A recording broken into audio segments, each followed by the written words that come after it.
Oi, gente, eu sou a Alice, nós somos do Calia News e hoje nós vamos entrevistar a professora Luciana de Castro, que escreveu e lançou o livro A Menina que Tem Duas Mães. Para começar com as perguntas, qual é o tema principal do seu livro e o que inspirou a escrever? O tema principal do meu livro é A Menina que Tem Duas Mães. E o que me inspirou foi que eu estava participando de um congresso. E aí quando me perguntaram, né, a quem você agradece, eu falei assim, primeiramente a Deus, e eu falei a minhas duas mães. E aí eu percebi que quando eu falei a menina que tem duas mães, isso gerou um certo burburinho, né? Então eu falei assim, futuramente isso vai dar um livro. E foi aí que eu comecei a pensar em escrever um livro. A próxima pergunta é, você lançou seu livro na Bienal, né? Qual foi a sensação de lançar, ir lá? A sensação foi muito boa, né? Porque, assim, uma coisa é você ir a passeio, conhecer outros escritores, às vezes você tem até algum em mente para você comprar um livro. Agora, quando você fez um livro e você espera ali a reação do público, é muito boa. Ai, que bom. Como foi o processo da criação dos personagens? E algum deles é baseado em pessoas reais? Sim, eles são baseados em pessoas reais. E assim, é igual eu falei, é baseado na minha mãe e na minha tia. Bacana. Qual foi, porque pra quem não sabe, não conhece o livro, tem a personagem Luciana, que foi inspirada em você, né? Sim. E aí ela tem uma boneca chamada Maria Joaquina. Aí a gente queria saber qual foi a sensação, né? De você receber ganhar a Maria Joaquina.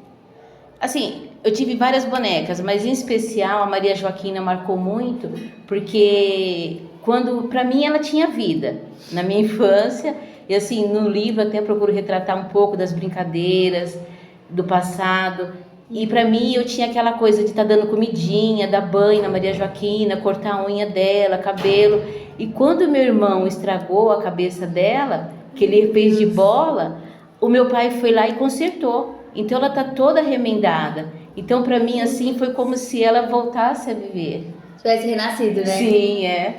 Bacana, legal. E como que você descreveria o enredo do seu livro, em uma frase? Como você descreveria? Só em uma frase. Acho que cuidado, né? Cuidado, amor. Bacana. Isso aqui, Amanda. Qual foi o maior desafio que você enfrentou ao escrever esse livro? Eu acho que o desafio foi assim, né? O que colocar e essa questão também de procurar enxugar um pouco dos assuntos, o que escrever. E eu trouxe assim essa questão das brincadeiras do passado, o cuidado que elas tiveram, que ficou marcado na minha infância e até hoje. Então assim, às vezes eu ia lá, escrevia, aí daqui a pouco não, isso aqui não está muito bom. Vou lá, tiro, não, vou acrescentar isso aqui. Então o desafio foi mais nessa parte, em colocar as ideias de maneira que ficasse clara. Entendi.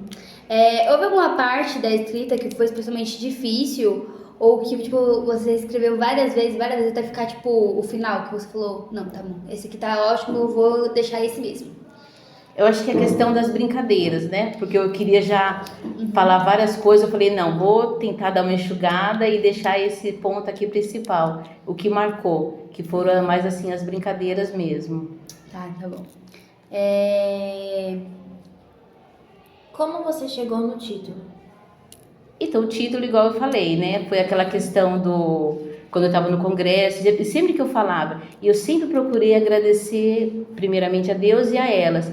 Eu falo assim, elas, porque teve uma participação de várias pessoas, mas a minha mãe, a minha tia em especial, elas tiveram todo aquele cuidado, desde quando eu ia trabalhar, fazer as coisas, aquela preocupação delas. Então eu falei, não, um dia eu quero fazer, sabe, uma homenagem para elas. Uma pergunta que não tá aqui nas perguntas, mas que partiu agora do meu interesse. Que é focado no título. Você primeiro escreveu, o título ou primeiro falou, vou escrever o livro primeiro e depois eu decido o título? Ou você falou, não, ter que ser esse título e depois eu escrever a história? Não, primeiro o título. Primeiro título? É. Aí, você falou, tem que ser esse título e pronto, né? Sim, é. Porque vai ter bastante impacto mesmo. A menina tem duas mães. Pai, né? Então, tá bom. Quais foram as maiores surpresas ou desafios durante o processo da publicação?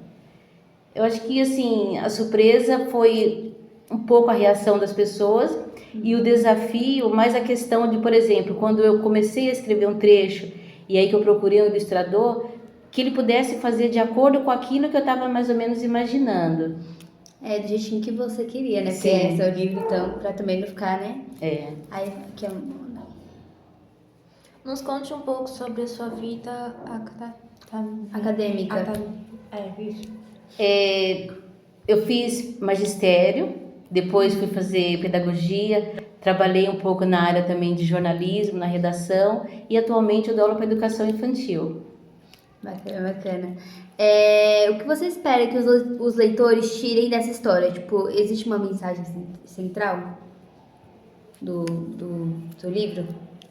Eu acredito que eu gostaria assim que ao ler que procurasse, né, ver a vida em si, como que está sendo levado, independente da família, né? Porque hoje em dia, por exemplo, quando eu falo duas mães, eu também tive um pai, mas a questão da presença delas é que ficou mais marcada. Então eu gostaria que eles observassem essa questão, a questão da escuta, porque lá tem um trecho também que fala quando a menina fala assim, não, eu não fiz tal coisa, e ela corre para a tia, né? Então esperando ser amparada, mas na verdade ela não estava falando a verdade, ela queria o que? O amparo da tia. Então ela sempre fazia as coisas erradas e ela sabia que com o choro ela pudesse ganhar aquilo que ela estava querendo, que era o carinho e a atenção. Sim, sim. A sua história te fez pensar de maneira diferente sobre o conceito de família? Eu acho que não diria conceito diferente de família, mas eu acredito que trazer um pouco para a realidade nossa hoje em dia. Porque se nós formos ver, hoje em dia a família não é mais constituída pai, mãe, os filhos. Tem aqueles que têm realmente duas mães, dois pais, tem aqueles também que, por exemplo, é criado pela avó, pelo avô. Então, assim, quando fala talvez duas mães, dois pais, eu acho que seria importante que nós abordássemos mais a questão do respeito, que hoje em dia precisa ter o respeito, a questão da escuta também, né? E valorizar o que eles fazem. Porque tem duas visões, né, querendo ou não. Tipo, igual você falou, era sua mãe, sua mãe, sua tia, né? Isso, E tipo assim, pode ser com, tipo, a menina com duas mães, pode ser tipo de um relacionamento homossexual também, né? Sim. Tipo, então tem duas visões das pessoas assim. É bem interessante, né? Quais desafios você encontrou ao transformar um tema ainda visto como tabu em uma história leve e acessível? Eu acredito assim que, igual eu falei, né, esse tema, eu acho que ele gera um certo assim, eu não digo nem conflito, mas as pessoas ainda têm um certo tabu quando fala. Eu lembro que uma vez conversando com uma amiga, quando eu falei para ela, eu estou escrevendo um livro, ela falou, legal. Quando eu falei o tema para ela, ela falou assim, nossa, eu não acredito que você está falando sobre isso. E assim, eu não consegui nem explicar para ela o que era a menina que tem duas mães, porque ela já veio bombardeando de uma certa maneira que eu fiquei assim, sem reação. E eu falei, não, eu vou deixar ela ficar pensando um pouquinho, depois futuramente eu vou e falo e explico sobre o que é. Mas eu vejo que realmente ainda existe um certo tabu, não só pelas pessoas, mas até mesmo entre os professores.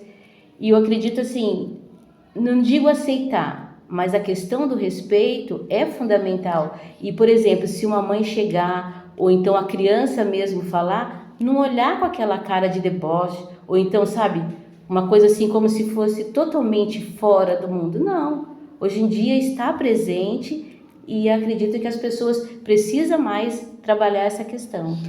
Hoje em dia, tipo, é uma coisa mais normal que existe, tipo, né? Hoje em dia a gente vê muito mais do que antigamente, né? Sim. Podemos dizer, hoje é uma coisa muito mais visível. Eu não sei porque que ainda existe tabu, gente. É um assunto tão, né?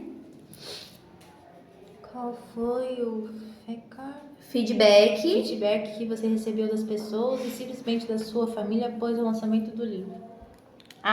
Assim, o resultado foi muito bom, né? Que eles ficaram felizes, vizinhos próximos que também acompanharam a minha infância e que sabiam da história quando eu falei, e principalmente quando eu avisei que era uma homenagem, estava fazendo para minha mãe, para minha tia, falou assim, nossa, que legal, né? E elas mesmo puderam presenciar. O legal também dessa história foi isso, né? Que elas puderam acompanhar. A minha mãe pôde ver, eu estava falando sobre o livro, e ela, assim, gostava de falar com as pessoas, sempre que ela tinha oportunidade. Ela estava sempre comentando, olha, minha filha fez um livro, é sobre isso. Então, assim, o resultado foi maravilhoso. Você pretende escrever mais histórias focadas em diversidade familiar ou outros temas sociais? Acredito que sim, né? Talvez focar mais nessa questão, mas pretendo continuar escrevendo. Tá bom. Já tem alguma coisa aí em mente? Tipo, produzindo alguma coisa já? Ou não tá? Tipo, por enquanto? Não, por enquanto ainda não. Tá bom. Quais outras obras ou autores a influenciaram durante o processo de escrita desse livro? Nesse momento, assim, não teve, porque eu não procurei focar na questão da diversidade mesmo, né? Só o tema que talvez gera essa questão, mas não foquei, assim, em alguns autores que talvez tenha já escrito essa matéria. Tá bom. Vai, Amanda. Houve algum momento em que você pensou em desistir da escrita e o que a manteve motivada? Não, eu desisti não, porque já era um sonho que eu tinha, né? Então eu queria tornar esse sonho realizado. Então assim, não foi fácil, mas me desistir não pensei não.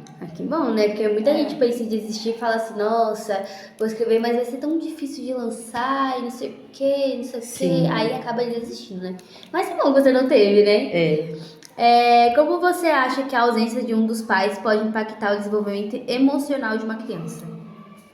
É bem sério, né? Porque querendo ou não, fica marcado.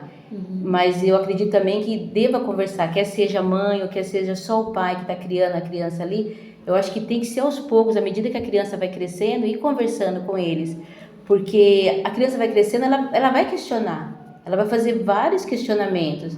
Mas nada melhor do que você sentar e com calma, não assim de uma vez, mas ir abordando também com eles certos assuntos. Tá bom? Conversar também com eles, assim, entender por que eles estão assim e também ver por que eles estão agindo desse jeito, porque é muito Mulher, preocupante. fala alto, tá tímida? Fala alto, mulher. Gente, ela tá tímida. É que é muito preocupante a forma como hoje em dia as crianças estão com um comportamento muito diferente. E no seu livro mostra muito bem uma coisa que eu achei muito lindo, foi que mostra a infância quando não tinha celular, não tinha computador, não tinha nada de redes sociais. E hoje em dia as crianças estão muito no celular, nas redes sociais e ninguém mais brinca. Não conversa mais, né? Nossa, hoje em dia é super difícil. Eu ainda tem uma prima, né, que ela é pequena, tem 8 anos e tal. E ela ainda chega lá em casa, brinca com as crianças da rua, mas eu acho, tipo assim, não é normal mais ver isso hoje em dia. É uma coisa super, tipo, não é, era muito comum, hoje em dia é, tipo, incomum ter isso. Às vezes você vê raramente uma criança de 8, 9 anos com uma boneca no colo. Então, nossa, mas eu sinto muita saudade, né? Porque na minha época ainda brincava. Só que assim, eu não saía muito de casa, né? E não tinha muita gente na minha rua, da minha idade. Ou seja, eu ficava brincando sozinha em casa, porque também eu era de uma família onde meus primos eram tudo macho. Não tinha nenhuma menina da minha idade. Aí, lascou. Aí eu fiquei, nossa, gente, eu vejo, eu fico assim, nossa, gente, que eu queria na minha época ter sido assim. Mas não deu. Mas hoje em dia é difícil mesmo, né? Eu também, os meus irmãos eram mais velhos, só que eu brincava com eles assim mesmo. A rua não tinha avenida, essas coisas, era bem tranquila. Então eles iam andar de carrinho de rolemã, soltar pipa, e eu ia atrás, ia junto. Quando meus primos paravam em casa, eu ficava brincando deles que eu era professora deles. Aí eu ficava, nossa, minha mãe tava contando história esses dias que eu ficava, tipo, não, você não quer fazer lição? Você quer fazer lição sim. Tipo, era uma coisa muito, sabe, de criança, assim. Mas tá bom, vamos seguir aqui. Você acredita que os livros infantis têm um papel importante em ajudar a realizar diferentes tipos de família? Sim, tem um papel fundamental, né? E eu acho assim muito importante até que os professores valorizem essa questão do momento da roda de história, que conte história para as crianças. E parece que não, mas do jeitinho deles eles entendem e fica marcado na vida deles. Porque hoje em dia também é muito difícil ver um professor lendo um livro para uma criança, porque hoje em dia as crianças não estão assim muito focadas na leitura. Sim. Elas estão procurando outras coisas, tipo jogos e outras coisas assim. Tipo, meu irmão mesmo, eu tenho que fazer ele ler um livro. Só que ele não gosta muito de ler. Ele gosta mais de brincar e se divertir. Então eu acho que deviam ter leituras para as crianças. Porque elas têm que lembrar, tipo, da infância delas, assim, nossa, a professora leu uma história pra mim maravilhosa. Pra, tipo, E elas incentivadas gostarem. também, incentivadas a ler, né? Porque, ó, por exemplo, a Turma da Mônica é uma história super legal. Até hoje eu leio, quase 18 anos. Então, tipo assim, eu acho que deveria incentivar mais. Eu acho que nas escolas também falta um pouquinho disso. Porque a gente não tem tanto incentivo. Agora que a gente tá surgindo lá com as plataformas, mas eu acho que deveria ter um pouquinho mais. E livro físico, gente, a criança já fica focada na tela. Aí, com essas plataformas, vai ficar mais ainda. E elas ficam entediadas e, tipo, elas não querem muito saber de ler. Eu, quando era pequena, eu lembro até hoje, quando a professora fazia uma roda na minha antiga escola, Setuba. Quando ela fazia uma roda e ela falava assim, gente, vou ler o livro. E aí eu ficava prestando atenção no livro quando todo mundo ficava lá conversando. Aí ela ficava, tipo assim, chamando a gente lá pra falar o que achou do livro, dar uma opinião. Era muito bom. Eu sinto falta muito disso. E quando eu vim pro Caliza aqui, eu percebi que não levam a gente pra biblioteca e ler um livro, mesmo que a gente já cresceu. Mas eu acho que a leitura é algo muito lindo. Eu amo ler. E é uma coisa que faz escapar da realidade. Você vê, você ainda comentou, né, que mesmo que alguns não davam atenção, mas quando a professora chamava, você ia ficava atento. Então, quer dizer, ficou marcado, você lembra até hoje, né? Lembro até hoje. Então, para finalizar, que é a nossa última pergunta, que mensagem principal você gostaria que as crianças e os pais levassem desse livro? Eu acho que a questão da escuta e também que as crianças procurassem, assim, escutar, quer seja criança, jovem, adulto, que procurasse escutar mais os mais velhos, né? Eles têm essa necessidade de escuta. E agora trazendo para os pais, que eles também pudessem brincar mais com os filhos. Não é a quantidade, mas sim a qualidade, aquele tempo que focasse ali em brincar. Às vezes, por exemplo, a criança, ou às vezes o pai acha que comprar um brinquedo caro, aquilo ali vai prender a atenção dele. Não. Às vezes, se você observar, às vezes uma caixa de papelão que você der para uma criança, ela faz 1000 coisas e como que ela se diverte. A imaginação também, né? Sim, brincar com sombra. Como que eles gostam quando brinca com sombra. Então, assim, é tirar aquele momento para poder brincar com eles mesmo. Então, acho que ter mais esse tempo de qualidade que eu acho que está faltando hoje em dia. Isso é verdade. Tá faltando, tipo assim, hoje em dia tem pais mesmo, quando o filho chega assim, ai mãe, como meu dia foi maravilhoso, só que a mãe tá no celular. Não tá prestando atenção no que o filho tá falando. E aí quando a criança cresce, ela começa a crescer, e aí quando ela tem filho, ela vira igual o pai e a mãe. Faz a mesma coisa, repete, né? E aí Vai ficando nesse ciclo, vai Sim. ficando nesse ciclo. E eu acho que hoje em dia os pais deviam dar atenção pros filhos. Porque às vezes, tipo, se a criança tá chata, muito estressada, é porque alguma coisa tá acontecendo. Exatamente. E tem que ficar de olho nas crianças hoje em dia. Porque as crianças são muito inocentes e são muito fáceis de ser enganadas. Às vezes ela não fala, mas o modo de agir, o corpo dela reage de uma certa forma que ela demonstra ali que alguma coisa não tá legal, né? A inocência da criança é uma coisa muito pura. E tem pessoas que aproveitam disso. E os pais têm que ficar de olho. Ainda mais quando os filhos estão assistindo coisas, ficar de olho no celular. Eu mesmo fico de olho no meu irmão quando ele tá assistindo uma coisa no TikTok, porque ele ainda é criança, mas eu fico de olho nele. Mesmo que minha mãe não tenha muito tempo, porque ela trabalha, mas ela fica de olho em mim, quando ela pergunta com quem a gente tá conversando, o que a gente tá fazendo. E eu acho que é muito importante o pai e a mãe ficar de olho nas crianças. Minha mãe mesmo ficava muito de olho em mim, o dia todo ficava de olho em mim, meu irmão também. E eu acho que mais tem que ficar mais tipo de olho assim, olhando a criança crescer e também ficar de olho nela, o que elas estão vendo, já ajuda muito. Com certeza, é. Aonde que o livro vai estar disponível? No momento, no Instagram. Tá. Aí entra em contato com você e pede, é isso? Isso. Tá. Tá bom, e é isso, gente. Quem se interessar, pode pedir. E é bom para as crianças lerem. O Instagram dela. Ah, você fala o seu Instagram. Esquecendo do seu Instagram. É jc.luciana. Essa foi a nossa entrevista com a Luciana, que é a professora, né? E você gostou? Sim, gostei muito e agradeço muito a colaboração de vocês. Obrigada. E é isso, gente. Tchau. Tchau.